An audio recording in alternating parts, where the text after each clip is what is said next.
Hello.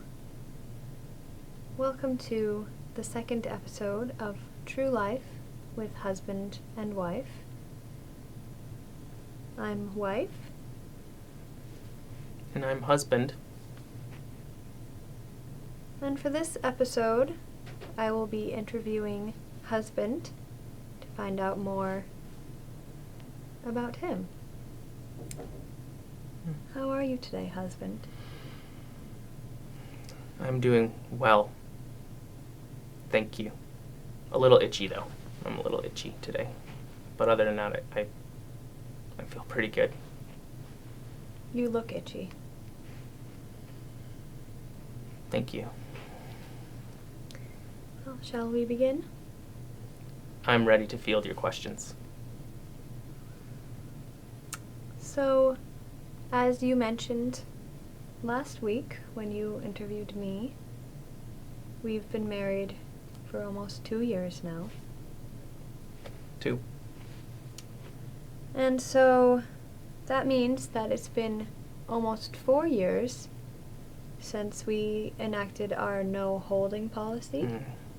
Yes.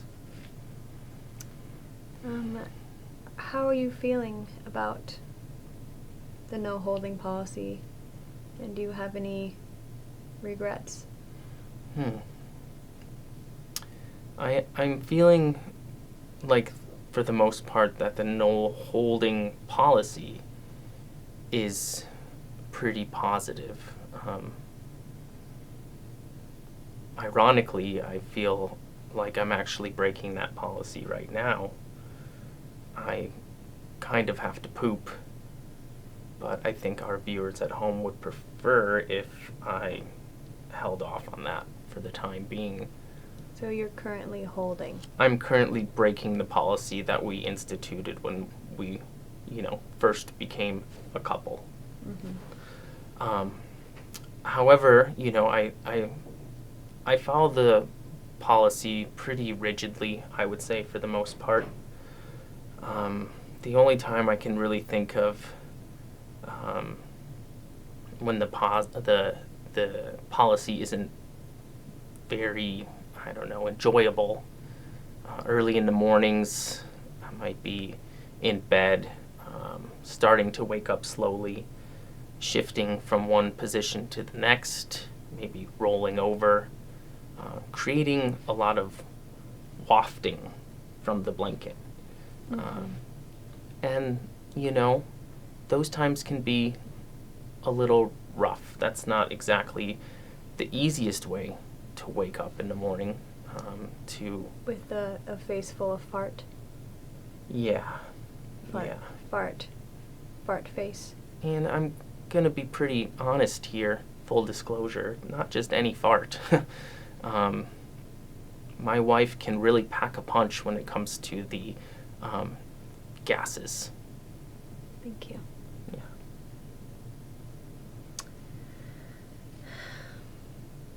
So, as a follow-up,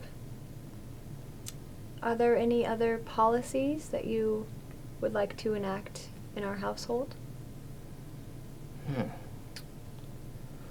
Well,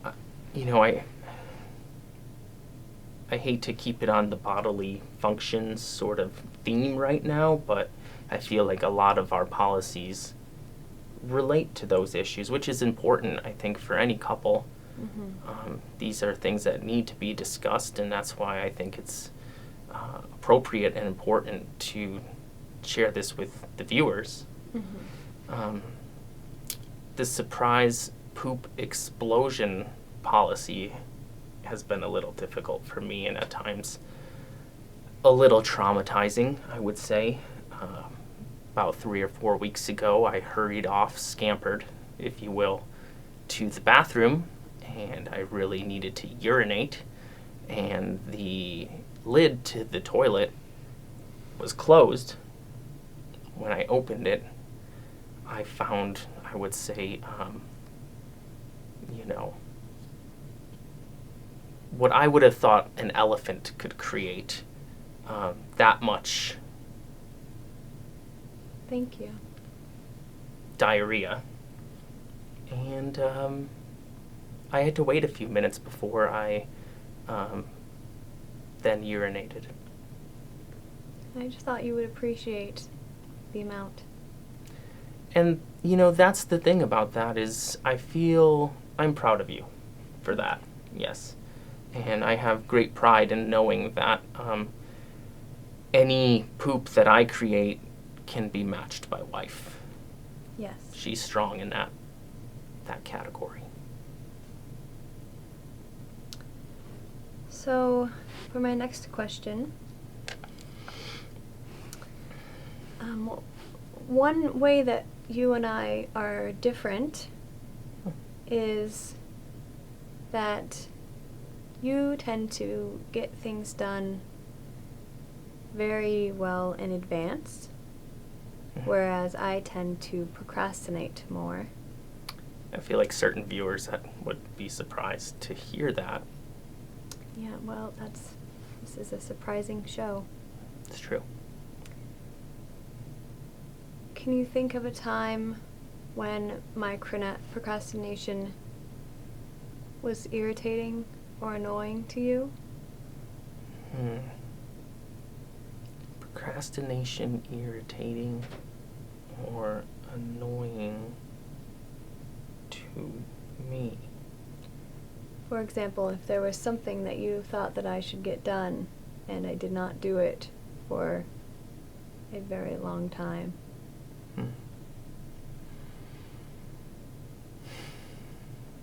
I mean, you know, sometimes our home becomes a little bit cluttered. Oftentimes, I would say we have more cardboard boxes from deliveries in our living room than most people would expect. It would be one thing if we were planning on building a fort or having a sleepover in the living room. But for the most part, it just ends up being a big box with a smaller box in that box, and then a smaller box in that box, and then a smaller box in that box, and so forth. But then, you know, every so often, as weeks pass, I'll come home and the boxes will have disappeared. And for me, that's a good day. That is a good day.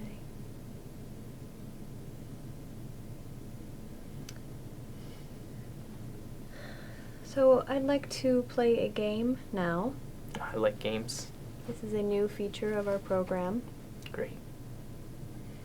It's a game called Forever or Not Forever. So in this game, I will give you an example of 3 different things. And after each thing, you can tell me if you think that will be something that's going to happen forever or not forever. Exciting.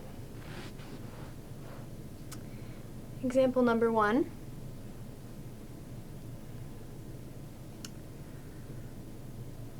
Every morning when we are about to wake up, I notice that you have cocooned yourself into the sheets so that both sides of your body are completely enveloped in sheets, and that leaves very little amount of sheet left for me. And it also creates a barrier between us so that I can't touch your skin during snuggle time. Snuggle time. So my question to you is, forever or not forever? You know, typically I like to play the role of optimist, but I also want to be realistic and engage the left side of my brain. That's very important to me. So I'm going to have to say forever. Okay.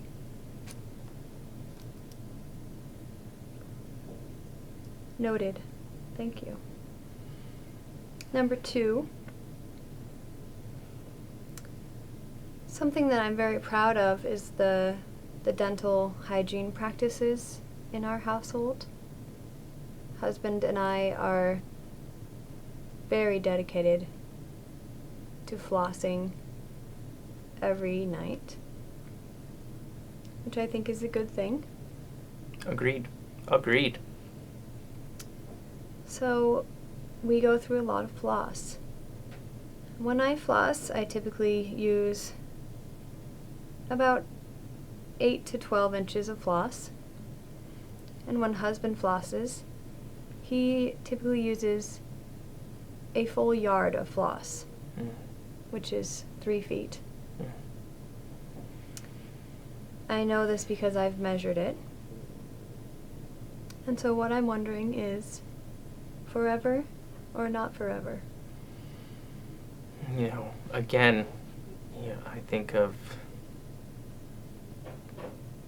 the possibility of taking on this question from an optimistic perspective, but at the same time, I think I take a yard because I have a big passion for the game of American football. I like to imagine if I were a running back, how many portions of floss it would take me to get a first down. And so when I'm flossing, that's something that I like to think about. So I plan on sticking with the yard's length. This might be something that we can check back in on, though, let's say in about 6 months from now, and we'll see how I'm feeling then. Okay. Forever. Forever. Okay. I'm glad I asked that question because I didn't realize how much American football impacted your life. I have an affinity for the pigskin. Number 3.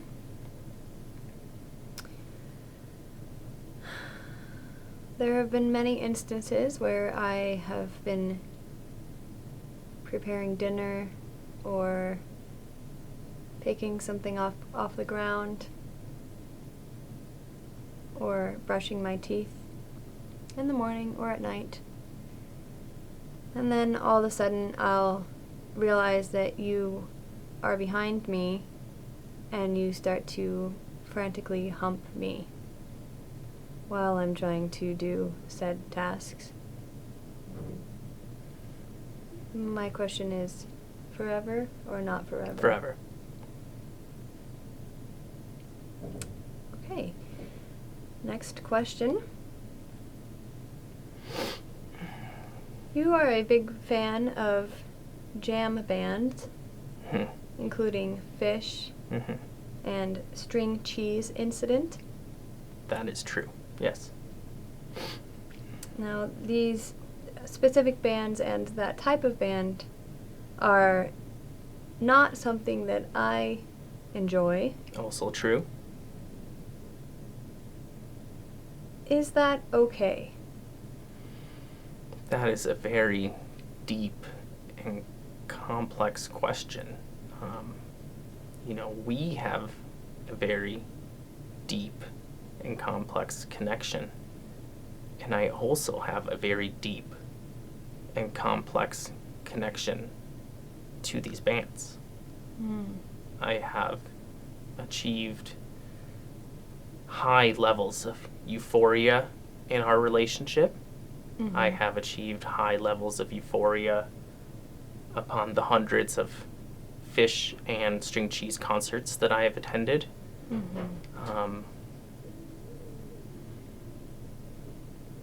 So I guess if you think about it, it is okay. I spend most of my time with you. When I'm not with you, I'm listening to Fish or String Cheese. And you could say that no matter what's happening in my life, I'm feeling euphoric. And that's pretty nice. So would you say that we're almost in a polygamous relationship? Me, you, and jam bands? I would say so. I mean, I start to feel a tingle down my spine, about 10-15 minutes into an epic funky Fish jam. And I also have that feeling when I embrace you and smell your hair. Okay.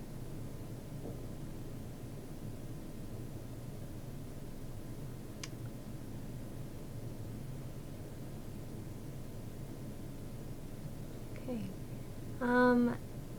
Thank you so much, viewers, all of our fans worldwide. We appreciate you tuning in for another episode of True Life with husband and wife. Before we go, I think I've been working on a little bit of a song, and I just wanted to share the beginning with you, if that's okay. We could use this time for that. Yeah. I only have the first verse down, but it goes a little something like this. I just want to poop on you whenever you're alone and you're talking on the phone. When we start to fight and I want to make it right, I just want to poop on you. That's what I have so far. That was beautiful. Thank you. Thank you.